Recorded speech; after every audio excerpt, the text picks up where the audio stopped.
From starting as a humble game on the NES to eventually becoming the multi-million-dollar franchise with a movie under its belt, the Mario franchise has definitely come a long way since its humble beginnings. But with how much Mario content we get at a daily basis, from merchandise to games to media to TV shows to even fan content, it makes sense that some of those things would fall under the cracks. And even if I can't discuss all of them in one video, I decided to discuss a few of them, the ones that personally are most interesting to me, and will make up the video while I dive deep into the certain topics relating to the behemoth that is the Mario franchise. So without any further ado, my name is Lev, and welcome to the lost media of the Super Mario franchise.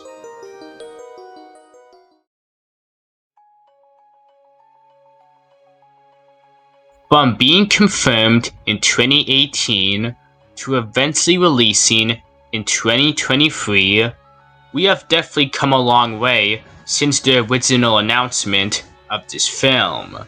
But with so much work that was put into the film, it only makes sense that some content from the film would have never appeared in it, with there probably being much more content from the film that we don't even know was planned at one point in time.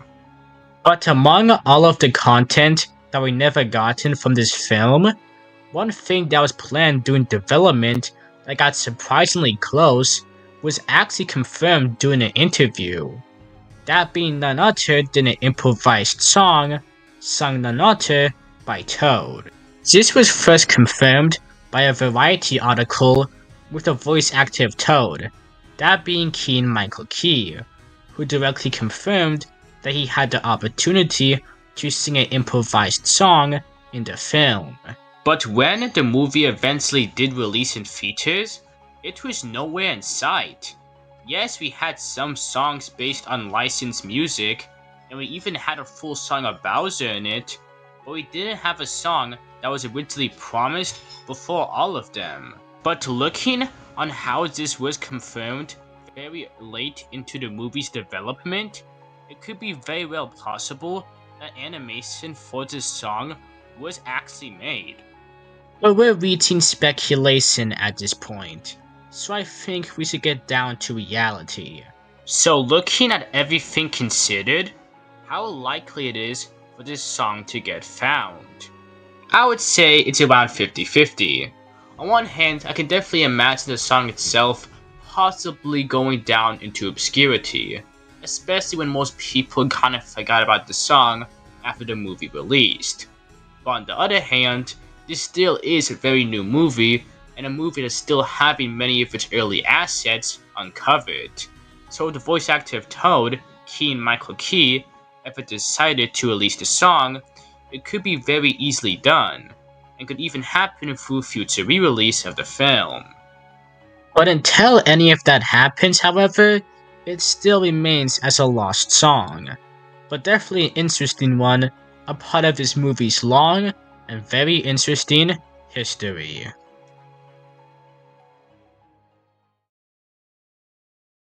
Next Level Games is a studio directly owned by Nintendo and based in Vancouver, who for the past 2 decades have been mostly well known for making Nintendo games, varying from Luigi's Mansion to Punch-Out to even Metroid. But probably one of the most iconic franchises that they have made, alongside Luigi's Mansion, is the Mario Strikers franchise, which were games that gained a very notorious reputation for being very different in comparison to your everyday Mario game. But despite that, the games still sell very well.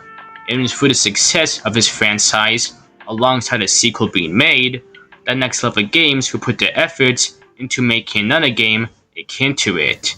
That game in particular being Super Mario Strikers.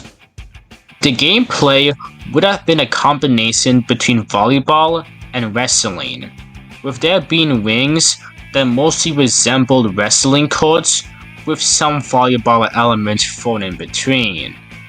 It was through these many concept arts that we can also see the unique designs for the Mario characters, alongside a full video showcasing how the characters would have acted in the game, which in comparison to everything else in the Mario franchise, looks very realistic and definitely something I don't want to go through.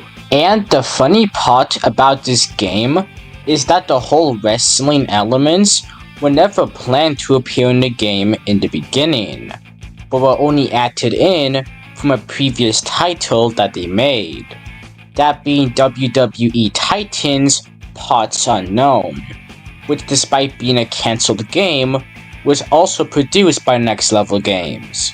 So with the game having a clear concept, having a bunch of concept art, and being made by a developer with history with Nintendo, you probably have one question in mind. Why did this game never release? Well, if you know anything about Nintendo, it may seem very obvious, because it was due to the game being very violent in comparison to the Mario brand, that the game ended up getting rejected in 2007. Following the end of Super Mario Strikers, both Nintendo and Next Level Games would still continue their relationship, leading to many more games under Next Level's development being made, including Luigi's Mansion Dark Moon, Luigi's Mansion 3, and even a third game in the Mario Strikers franchise. And among all of the Mario spin-offs, they were even able to revive Punch-Out!, which despite being a very different game in comparison to Mario Strikers, still had a pretty decently similar style of having semi-realistic combat and it being much more violent in comparison to your, let's just say, everyday Nintendo game, giving us a pretty decent idea of what Mario Strikers could have looked like visually and tonally. But that's only as far as we can go, and it's very likely that Mario Strikers will never see a light of day anytime soon, if not ever.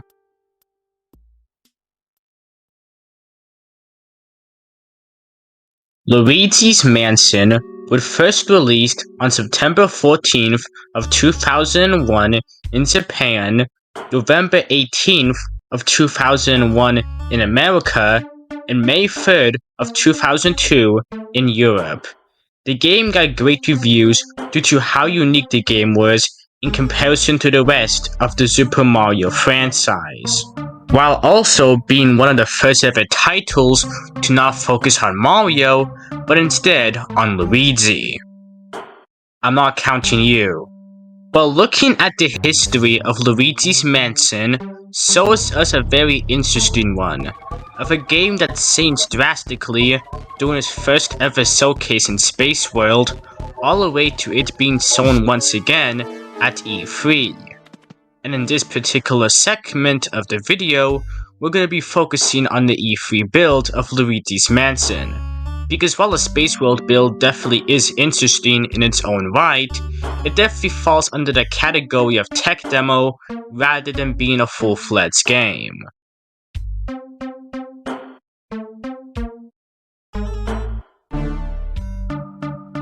Differences that will come from this original demo of Luigi's Mansion would be surprisingly pretty vast in comparison to the final game. But some of the most noteworthy changes that came from this game's original demo consist of the following.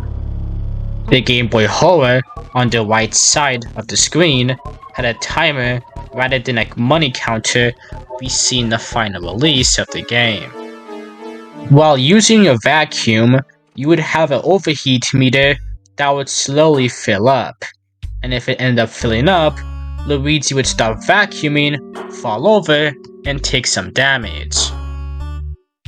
Unlike in the final game, coins were the only thing that appeared in the demo of the game, with no other currency being seen during the demo. There was originally a scrapped ghost in the game known as the Basser Ghost, who would have scared Luigi and take him down to 50 health. But if you were able to simply, run away from him, you would be able to recover that health pretty quickly. And alongside him, there was also a Seth ghost, who was planned to be added in the kitchen section and throw tomatoes at the player. But out of all of these differences, one of the most biggest were the doors, with many of the doors in the E3 demo being blocked off, which is most likely done due to those rooms either not being completed yet or being too far into the game. And that is only scratching the surface of what changes this game originally had, from the small minute details to even the different music that originally played. And probably even more if we were ever to discover the early builds of the game. Which brings up the question, will we ever find this build? Well, despite my hopes being definitely high for this being found one day, my overall hope for it being found are close to slim. Because the thing is about Nintendo is that they're very protective of their old builds. And looking at how it only been a few times where their builds have been leaked throughout the countless decades that have been around, I don't really hold my hopes that high that we'll see a Luigi's Mansion demo get its way online anytime soon. And even if it were to get its way online, it is very likely that Nintendo ninjas are about to strike. So even if someone did have them in their possession, I'm not even sure if they'd be even brave enough to post on the internet. But again, that is just my opinion. And crazier stuff has happened before in the Nintendo leak scene. So maybe one day, just like the Pokemon Gold and Silver betas, we'll be able to uncover the Luigi's Mansion build, and look through that terrifying mansion one last time.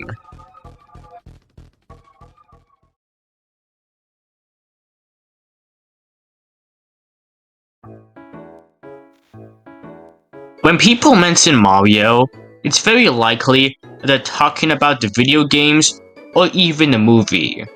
But one other thing that people mention when Mario also gets talked about is the merchandise. Because, in reality, Mario merchandise is probably the most prolific area to experience the character. Yes, we have a lot of games of Mario, and definitely have a lot of media about Mario, at least more media than certain other Nintendo franchises, but that still cannot compare to the amount of merchandise we have had of Mario over his entire existence, ranging from the thousands of plushies to the thousands of figurines to everything in between.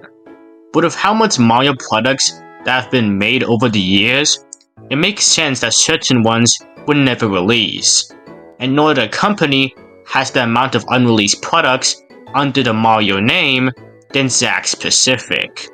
For those not in the know, ZAX Pacific is a company responsible for manufacturing toys, and on Nintendo's side, they're mostly responsible for making toys based on Nintendo IPs under their World of Nintendo brand. And it's been under this brand that they have made a huge variety of Nintendo plushies and figurines for many franchises, ranging from Mario, Zelda, Star Fox, Pikmin, and many more. But among all these franchises that were able to get represented, also includes some plushies from those franchises that never got released. This brings us to these guys, the unreleased plushies that never were. Capian Mario, Captured Goomba Mario, Running Mario, Baby Yoshi, and Winged Red Koopa were all plushies that were once planned to release, and even had Amazon listings showing their stock images. But despite these plushies being confirmed to be put into production, they would end up never releasing, with this Amazon listing alongside a tweet focusing on Goomba Mario being the only content that we have gotten of these guys. And even if they were able to be found, it would most likely only go to a few select people, and most likely just one. Meaning, unlike a piece of media where everybody can experience it, with a plus, yeah, pretty much nobody can really experience it besides just you. Or in that case, anybody else who happens to have this guide. which is honestly a pretty sad thing to think about for anyone who wants to get a baby blue Yoshi Plus, but a sad fact that we have to accept nonetheless. And looking at how prototypes are usually destroyed after being made, it could be very well possible that this entire prototype line of Nintendo World Plusies could be destroyed, without a single person having them in their storage or even in their possession. And despite that already being sad enough, it doesn't even end there. Because even if I am mostly talking about Mario plushies in this section, trust me, they weren't the only ones that were also planned to be released. Because even this Villager Plus from the Animal Crossing line was also planned to release as well, which is actually the only Animal Crossing Plus that used this villager design that appeared in Smash Bros, which could have been a really cool way in finishing your Smash Bros Plus set or having a new edition that can represent Smash Bros in some way. But you know, they decided to cancel it in favor of Tom Nook, because we of course don't have as many plusies as this guy. And the same thing also applies to so many other plusies out there. Take for example this cancelled King Bob-omb Plus that was supposed to appear in this Toy Site line of other Mario plusies and figurines, but got cancelled due to the company that was making them, Toy Site, going out of business. Or this entire plus set of Mario plusies that was made from Commonwealth, which despite being fully developed and fully manufactured, was never able to get into any person's hands until just recently. And that's not even scratching the surface of all of the Kelly Toy plusies that never got released. I know I'm going off topic here, but I'm just talking about this stuff just to give you an idea on how much lost stuff the Mario franchise has, even from things that don't even define the definition of media. But again, despite them not defining the definition of media, they still have stories very akin to many of the topics we discussed here. And I believe it'd be really good for me to discuss these topics for such a big part of the Mario franchise after all. So even in the world of merchandise, there still is a lot of media relating to Mario you can look for, akin to a lost beta build or a lost scene in a movie.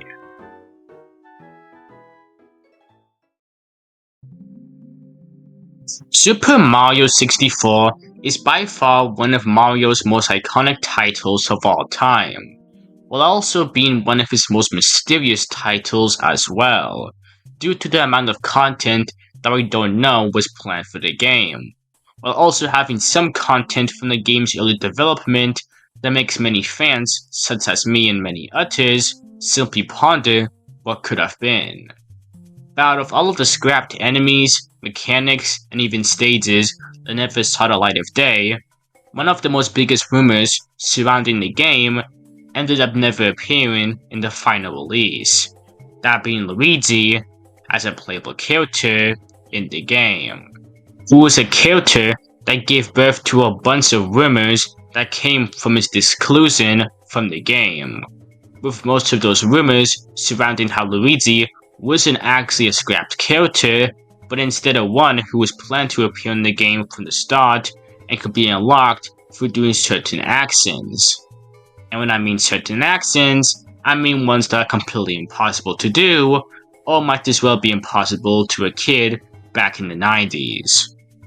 But despite all of the misinformation that was flowing around during that time, it still wasn't fully inaccurate, because in some senses, Luigi was actually in the game, but he wasn't in any of the official releases of the game, which is confirmed in a Japanese strategy guide for Mario 64, where in the interview it was discussed how Luigi was planned to appear in the game, but got cut in February due to memory issues. And then after that, they planned for him to appear in a game mode akin to the original Mario Bros, but was scrapped due to the fact that most players would have had one controller rather than two. And for a long time, that was almost it. Yes, we knew Luigi was planned to appear in the game, and people at least had some confirmation he had some development done on him, but anything relating to early versions of this character in Mario 64 was kept under wraps by Nintendo, despite this being one of the most infamous rumors of all time. But again, this is Nintendo we're talking about, so them gatekeeping the information is pretty in character for them. But besides early versions of the game, there wasn't really that much relating to Luigi in the final release, with there only being some remnants in the code referring to a two-player mode and sets of shadows that also alluded to a two-player mode as well. But besides that, there was nothing else that we couldn't cover relating to our favorite Italian plumber. That all eventually changed following 2020, which gave us the Nintendo Giga Leak, a leak of a bunch of information relating to Nintendo games, mostly including ones from the SNES, NES, and N64 era. And among all of the information that was found included source code from Mario 64, which gave us a bunch of information that we previously didn't know, including unused enemies, maps, voice lines, not you, and most notably, a full-fledged model of Luigi, which despite being incomplete and scattered, was able to be Frankensteined back into a fully complete model with all the body parts and textures included. And it was through that we were able to get the first glimpse of what Luigi would have looked like in the game. And seeing all of this stuff unfold was honestly a magical experience, to be honest. At least for the time it lasted, that is. But again, unlike other things relating to the Nintendo Giga Leak, we still got more information on Luigi even after the model got found. Because as recently, we found something else relating to Luigi last year, being this single glimpse right here. This first started with a YouTuber known as Now In Game Channel, which released a video showcasing footage from Space World. And among all this footage includes one at the 13 minutes and 21 second mark, including footage of not only early Mario 64 gameplay, but on the sides, a never before seen clip of two characters, with the second character most likely being Luigi.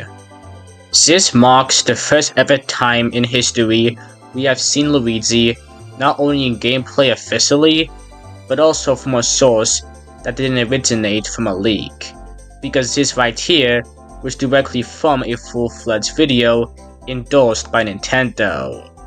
And once people found this out, let's just say it got a pretty huge reaction by many people such as myself.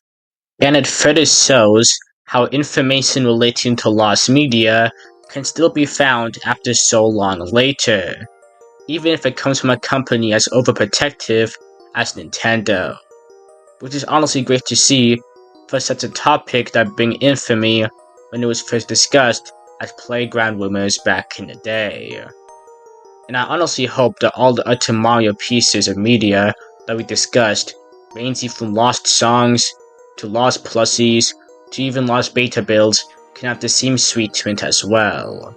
Because these pieces of Mario media are pieces of Mario history, and in some cases can give us more information on how our favorite Mario games were made from beginning to end, while also giving us a look at stuff that never came out. But until we find out the mystery of all these topics, ranging from finding a prototype build to even finding a plus, they will still remain as a mystery.